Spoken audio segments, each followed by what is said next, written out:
to me. It's blinking. Yes, Yeah. it's blinking.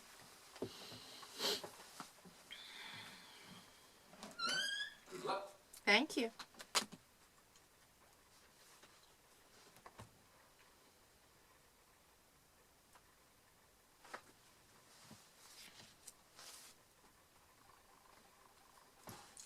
Yes, wicked problems.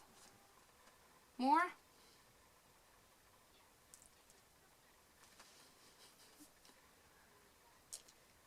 But this, the one that we are checking with is the one that I had a cold.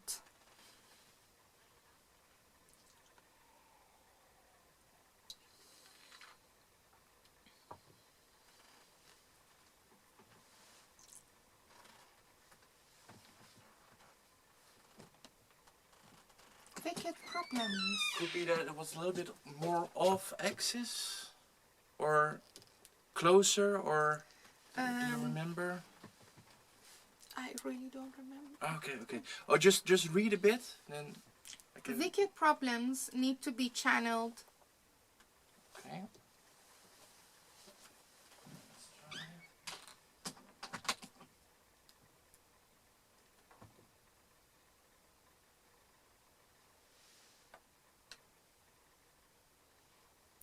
Wicked problems need to be channeled. Is it better?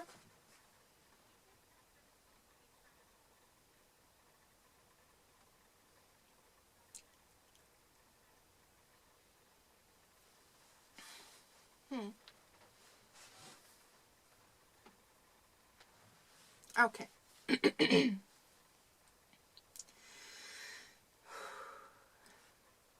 Wicked problems need to be channeled through multi-stakeholder processes or partnerships. No single actor is able to solve the issue on his or her own.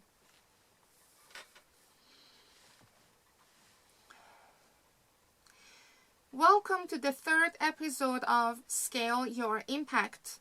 Thank you for showing up and tuning in. This may be the third episode of this podcast series, but it is the 9th podcast that I have recorded since I started my podcast work in October. You may know that besides Scale Your Impact, I have 3 other podcasts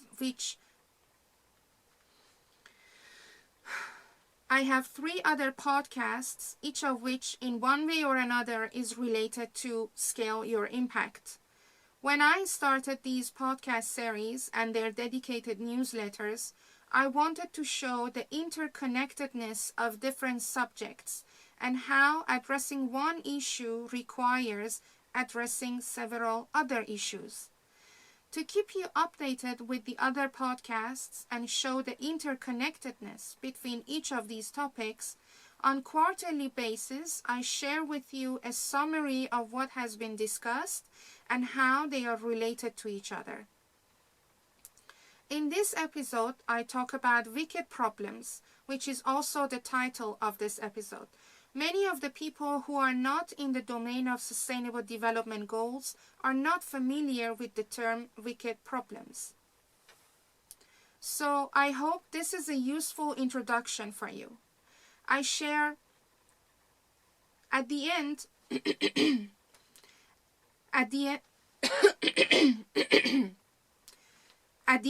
I also share a summary of the topics I have discussed in other podcasts and how they are related with Scale Your Impact.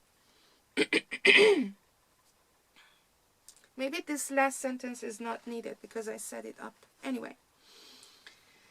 In the following segments, I introduce you to wicked problems. As my reference, I use the publication of my PhD supervisor, Professor Rob van Tulder, from Rotterdam School of Management, Erasmus University. Wicked Problems Plaza, which is published in 2016 by Partnership Resource Center, introduces wicked problems as follows.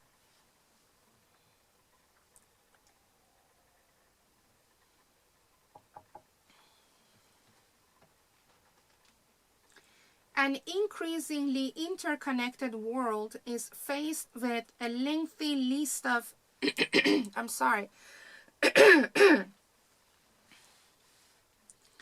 An increasingly interconnected world is faced with a lengthy list of grand challenges, including poverty, access to water, climate change, and financial crisis.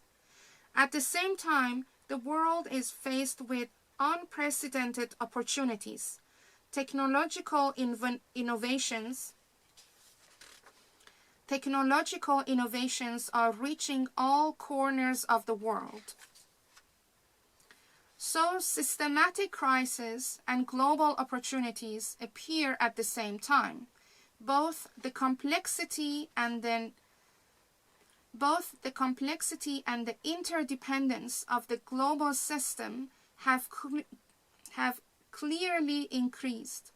Similarly, there is increased uncertainty on the course that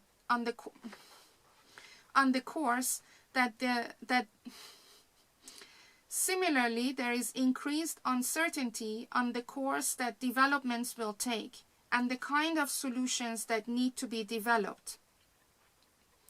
Society is confronted with wicked problems, issues that are difficult to define and can be assessed as either problems or opportunities.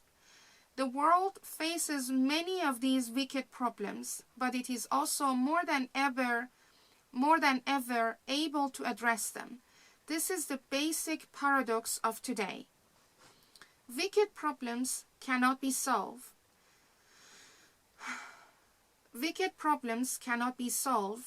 They actually resist definition. For these problems, there are no single or simple solution available. Wicked problems need to be channeled through multi-stakeholder processes or partnerships. No single actor is able to solve the issue on his or her own. The best one can do is to define more or less adequate pathways to address the wicked problems. There is evidence that many processes of multi-stakeholder engagement do not really deliver the intended results or address the actual problem. We can identify multiple reasons for this. There can be a limited fit of the partnership with the problem, a limited understanding of the challenge, or not enough creativity in the chosen aims of the partnership. The vital question for addressing wicked problems thus becomes, how can we create conditions for multi-stakeholder dialogues in which coalitions and partnerships can be constructed that can deal with the wickedness of the problems and the opportunities that they entail? And this question is also at the core of my PhD research, where I explore the ways to enhance or upscale the impact of cross-sector partnerships. I also developed a model called verbinding, the Dutch term for interconnectedness, to facilitate the process of coalition building and partnership development and scaling. This model was presented on 30th of October in Academiegebouw of Utrecht University. If you've signed up for one of my newsletters, you have received information about it. Now that we talked about wicked problems, let's talk about the topics that I presented in my other podcasts. Every second Tuesday of the month, you can listen to Your Native Analyst, where I share my analysis on selected political affairs around the world, specifically in Iran, Middle East, European Union, and the Netherlands. I explore and contextualize issues that are usually not picked up by the mainstream media. On the first episode of this podcast series, I discussed how addressing the complex situation in the Middle East and Iran also requires a complex approach. I noticed a gap in the information that is provided by the mainstream media to the non-natives who follow the news about Iran and by the extension the Middle East. Of course, with all the technology available, we can have the news translated from any language to our native language by artificial intelligence. However, what is missed out in these translations, or better to say what is lost in translation, is the underlying nuance. And in many cases, if not all, the underlying nuance is where the actual news is left. I also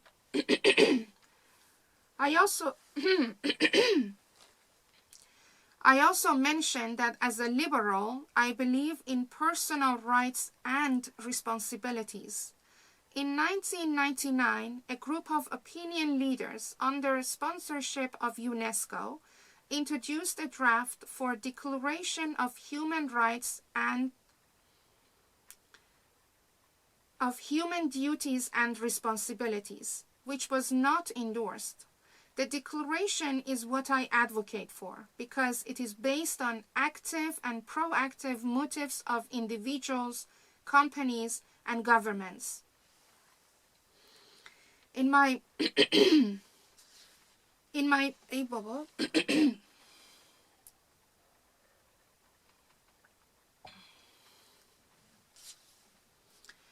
In my PhD research, as you may recall from the first episode, I focus on 3 catalysts for accelerating the progress towards 2030 agenda. The first catalyst is the positioning and motives of civil society organizations at the local and international level as not merely implementers of international development, but also as agents of change that play an active role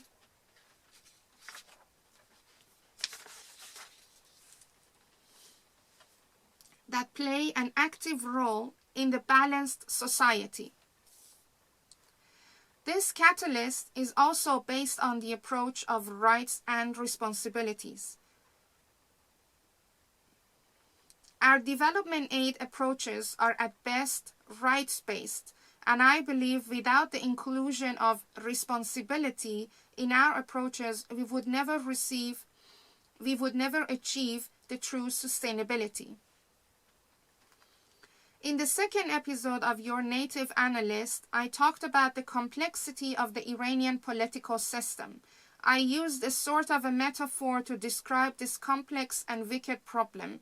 I compared the political system of Iran to a mule, which is an inbreed of horse and donkey.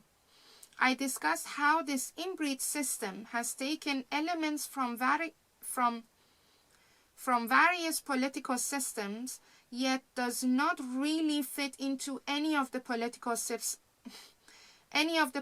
systems known previously. I added that like a mule,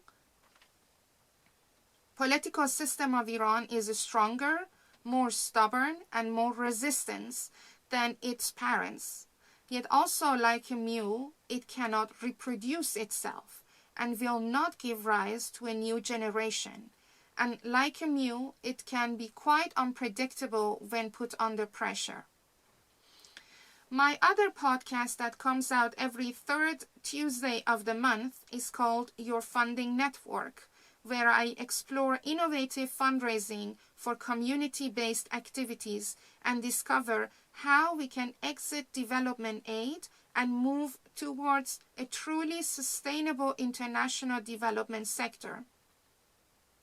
By the description of it, I bet you feel the connection it has with my PhD. Both of them are related to sustainable development.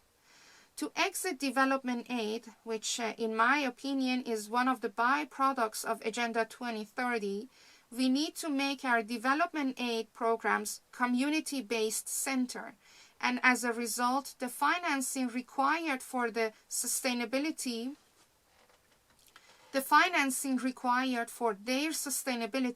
should also come from the community as well. The development aid was meant as a temporary solution, and I delved into this subject in the first episode of Your Funding Network. In the same episode, I talked about my mother's legendary work as a community-based fundraiser, and how collectively, together with her neighbors, local shop owners, and local authorities, she built one of the biggest sports centers in her community. In the second episode of Your Funding Network, in the second episode of Your Funding Network, in the second episode of Your Funding Network, I talked about 6 main questions and issues that needs to be addressed for every fundraising effort, from understanding the meaning of fundraising to whose responsibility is fundraising and where do we find the money. I also talked about fundraising methods and what needs to be in place before we raise funds effectively. And lastly, how to take our efforts to the next level. And on every 4th Tuesday of the month, you can listen to Your Curated Kin, where I delve into the personal side of my story about being in exile, being a mother, and being an equal partner. I also share about my creative work, from poetry and stories of my upbringing to Persian fusion food and handcrafts. In the first episode of this podcast series, I shared why and how I ended up living in exile, and how the community with whom I had no blood relations became my safety network and my family. And again, how my liberal values have impacted me in taking the responsibility to build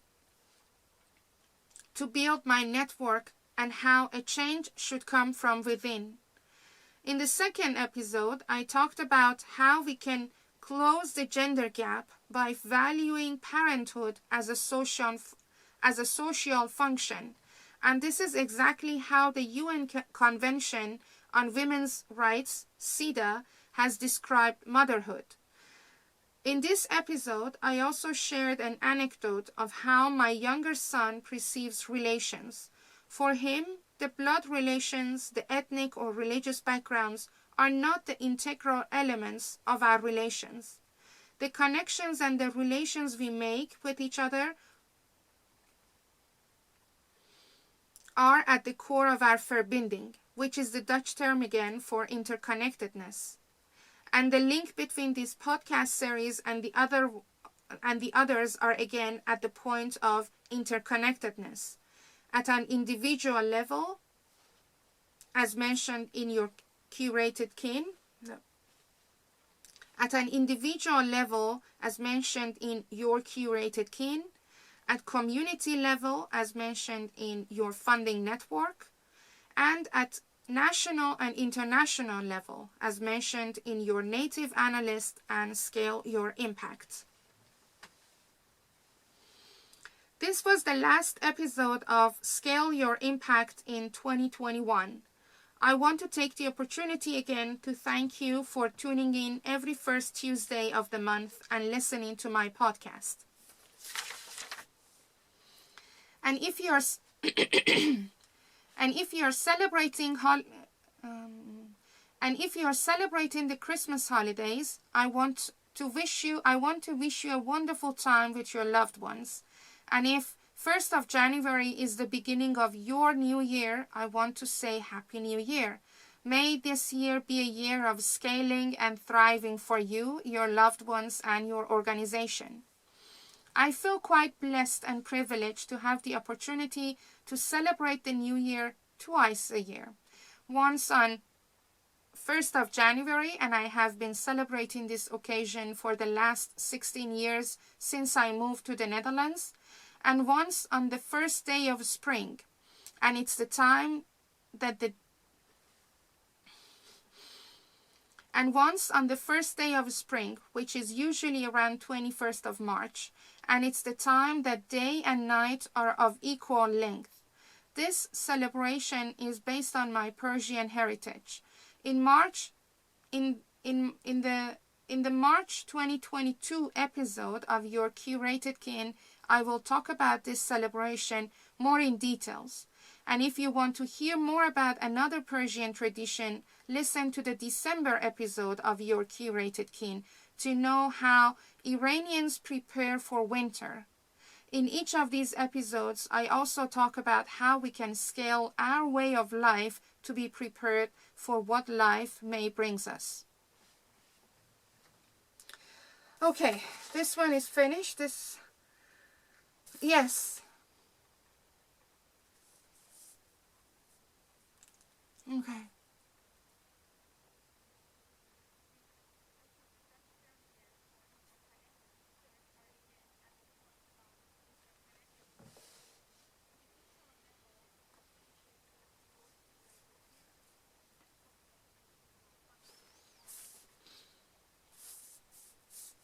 Yeah.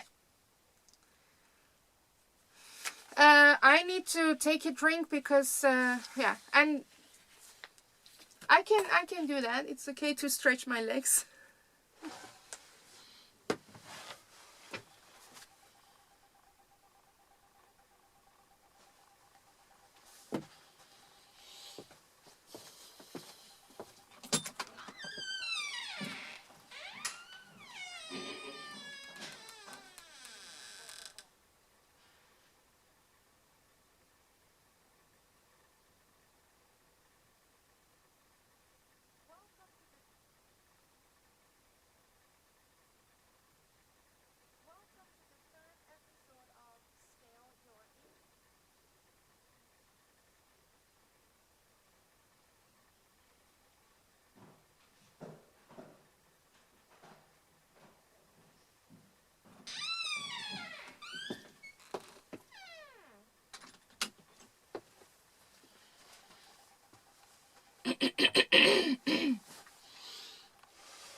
All right. This is your funding network.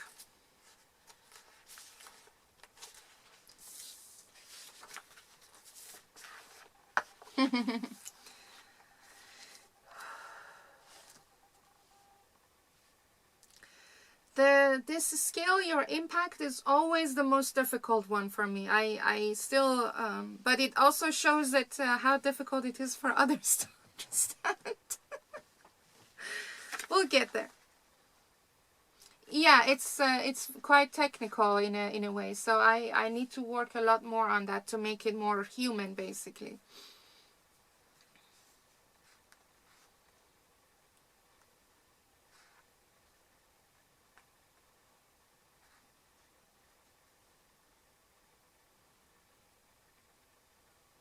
Your funding network.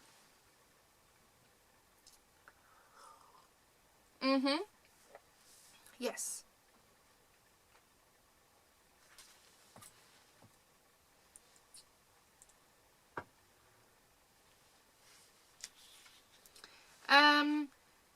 No, it's okay. I just realized that usually number 2 is your native analyst. Does that mess up your plan? Your no? Okay. It is on. Yes. Yeah, how it goes.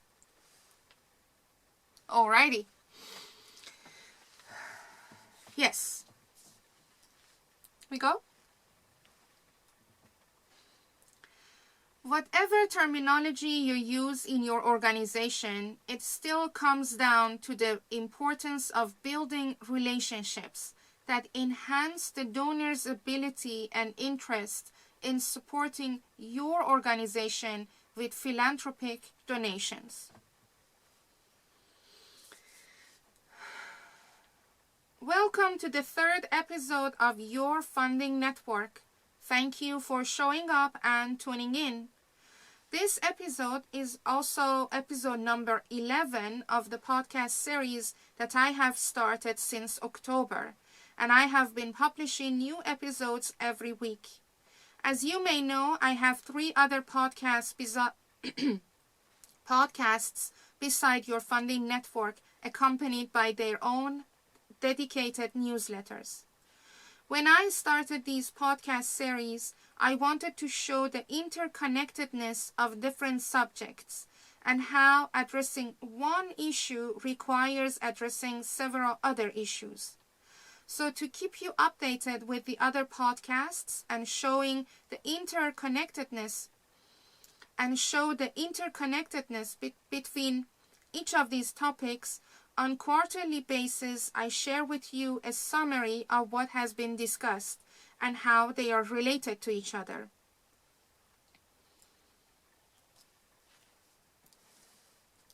In this episode, I delve into the first question of fundraising that we reviewed in the last episode, and that is, what is fundraising? No.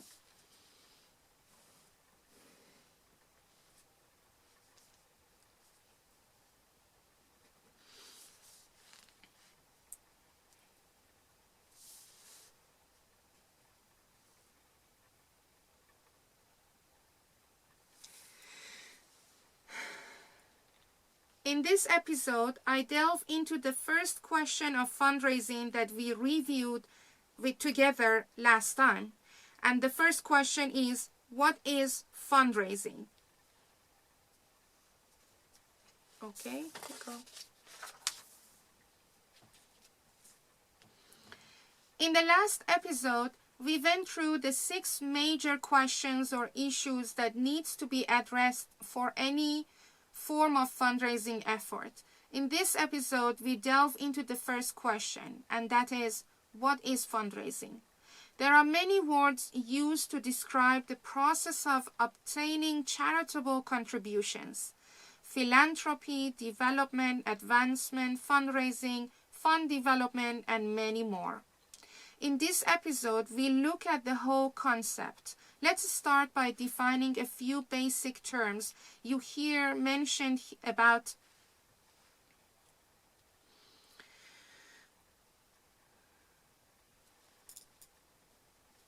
Let's start by defining a few basic terms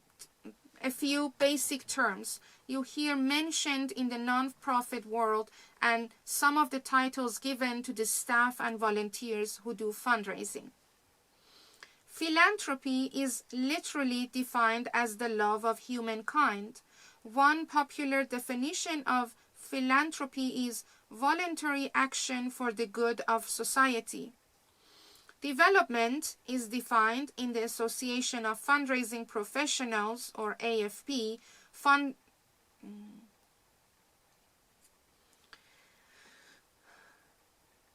Development is defined in the Association of Fundraising Professionals Fundraising Dictionary as the total process by which an